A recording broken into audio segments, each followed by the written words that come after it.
আমি একবার একটা মারাঠি সিনেমা দেখতে গিয়েছিলাম। নাম ছিল দিলীপ প্রভাবালকর অভিনীত দশাবতার, যা মূলত একটা থ্রিলার ড্রামা সিনেমা। ট্রেলর দেখে আমার মনে হয়েছিল এর প্রেজেন্টেশন বেশ ভালো হবে। এখন সিনেমাটা কেমন ছিল সেটা নিয়েও একটু কথা বলি। হ্যালো, আমার নাম যোগী এন্ড আমাদের মোলাকাত বারবার হোগি।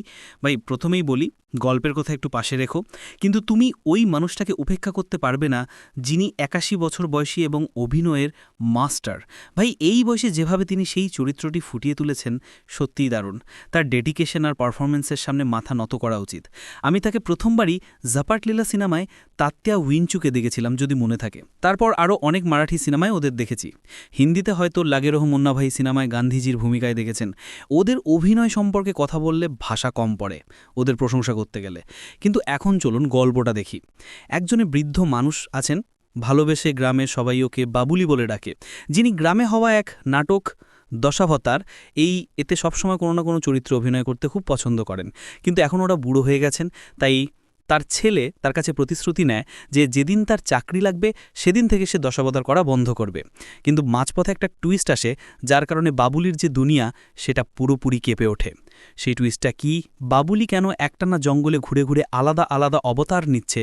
পুলিশ হয়ে মহেশ মাঞ্জরেকরের এখানে কি ভূমিকা? সবকিছু আপনাদের এই সিনেমায় দেখতে পাবেন।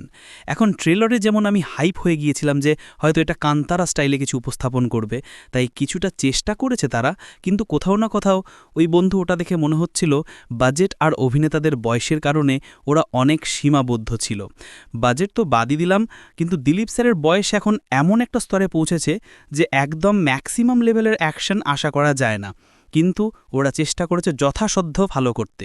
তবে যতটুকু থ্রিলিং ম্যাটেরিয়াল ছিল সেটা খুবই সাধারণ আর আগাম আন্দাজ করা যায় এমন মনে হলো। তুমি একদম ঠিক অনুমান করতেই পারবে যে এখন এই হবে আর সেটাই হয়ে যায়। এই মুভি তোমাকে থ্রিল আর টেনশনের দিক থেকে খুব একটা আকর্ষণ করতে পারে না। তবে যেটা মনে রাখার মতো সেটা হলো ইমোশনাল দিকটা বেশ ভালোভাবে ধরা পড়েছে, যেখানে বাবার আর ছেলের সম্পর্কটা খুবই সুন্দরভাবে ফুটে উঠেছে। হ্যাঁ, আর অভিনয়ের দিক দিয়ে সবাই, সত্যি বলতে সবাই খুব ভালো কাজ করেছেন। মিউজিক আর ব্যাকগ্রাউন্ড মিউজিকও ভালো, সিনেমার সঙ্গে সুন্দরভাবে মিশে গেছে।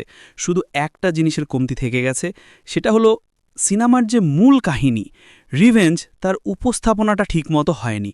কেমন রিভেঞ্জ, কী রিভেঞ্জ, সেটা তো সিনেমাতেই দেখো।